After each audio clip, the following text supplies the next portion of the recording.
सपनों की उड़ान। सुमन की संघर्ष की कहानी और गांव में शिक्षा की शुरुआत।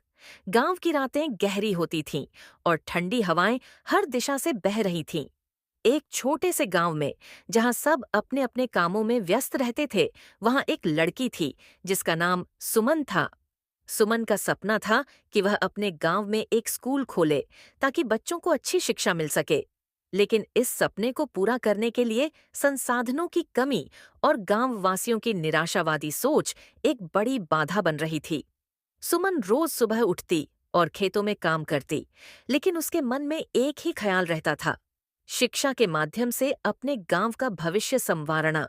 दिन भर की मेहनत के बाद वह रात को पढ़ाई करती, पुरानी किताबों को पढ़कर और नए नए तरीके अपनाकर अपने सपने को साकार करने का रास्ता तलाशती।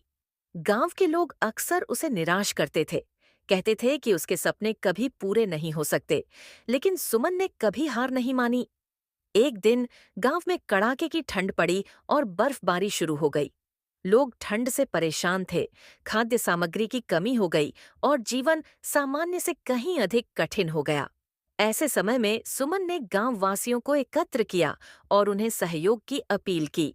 उसने उन्हें बताया कि कठिनाइयों के बावजूद मिलकर काम करने से ही समस्याओं का समाधान होगा।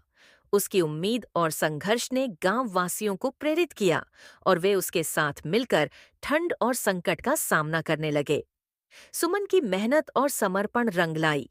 गांव के लोगों ने मिलकर स्कूल की नींव रखी।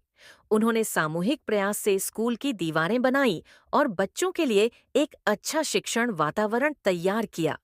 जब स्कूल का उद्घाटन हुआ तो सुमन की आंखों में खुशी के आंसू थे। अब गांव के बच्चे शिक्षा प्राप्त कर सकते थे और सुमन के सपने को साकार होते देखना उसके संघर्ष का सबसे बड़ा इनाम था।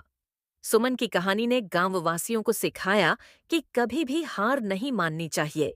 अगर दिल में सच्ची लगन और दृढ़ संकल्प हो तो किसी भी कठिनाई को पार किया जा सकता है और सपनों को पूरा किया जा सकता है।